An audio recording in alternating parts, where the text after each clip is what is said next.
چواردەی تەمۆزی ساڵی 1958 کودەتایەکی خوێناوی کرد دژی مەلیک فەیسەڵی دووەم و سیستەمی سیاسی عێراقی لە حوکمی پاشایەتیەوە بۆ کۆماری گۆڕی و بوو بە یەکەم سەرۆکوەزیرانی عێراق. دوای نزیکەی 5 ساڵ بەسەر کودەتاکەدا لەلایەن هاوڕێ نزیکەکانیەوە کودەتایەکی دیکەی بەسەردا کرا و دوای ڕۆژێک گول لە باران کرا. ئەمە چیرۆکی هاتنە سەر حوکمی عەبدولکەریم قاسمە، ئەو سەرۆکەی هەندێک لە مێژوونووسان بە پاڵەوانی هەژاران و هەندێکیش بە خوێنڕێژ ناوی دەبەن.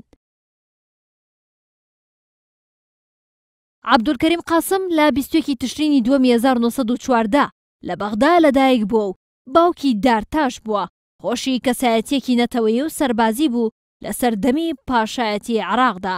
بەیانیەکی زووی ڕۆژی هەینی و بێدەنگێکی قوڵ باڵی بەسەر شەقامەکانی عێراقدا کێشا بوو.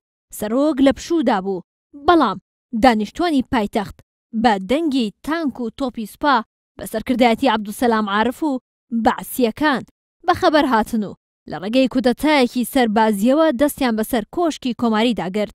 ڕۆژێک دوای کودەتاکەش عەبدولکەریم قاسم لە ناوچەیەکی بەغدا بەدیلگیرا.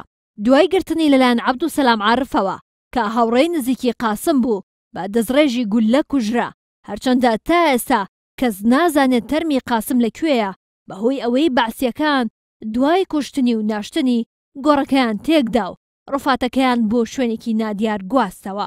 لە سەردەمی قاسم بۆ ماوەیە کێشەی کورد لەگەڵ حکوومەتی عێراق چارەسەر بوو. لە دەستوری کۆماری عێراقدا بۆ یەکەم جار ناوی کورد و عەرەب وەک دوو نەتەوەی یەکسان هات. وڵاتە کۆمارەکەی قاسم لە پرسەکانی کورددا بە سەردەمێکی زێڕی ناو دەبرێت. توانی مەلا مستەفای بارزانی لە سۆڤیەتەوە بانگ بکاتەوە و ئازادی بە حیزبە کوردیەکاندا خەباتی مەدەنی ئاشکرا بکەن، بەڵام پاش 2 ساڵ و لە کۆتاییەکانی 1960 بەهۆی چەند هۆکارێک دووبارە پەیوەندی کورد و حکوومەتی عێراق تێکچوو. ئەمە شۆڕشی ئەیلولی لێکەوتەوە.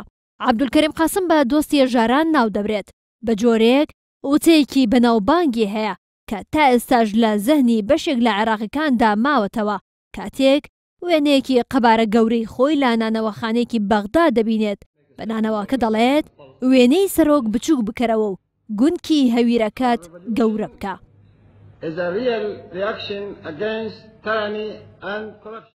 تا ئێستاش بەشێک لە سیاسی و مێژوونووسان پێیان وایە عێراقی سەردەمی پادشایەتی سەرکەوتووتر و باشتر بووە لە سیستمی کۆماری، چونکە بە درێژایی ئەو سەدەیە تاوەکو سەردەمی عێراقی نوێ وڵات هەمیشە لە ناو کێشەی سیاسی و ئابووری و جەنگدا بووە.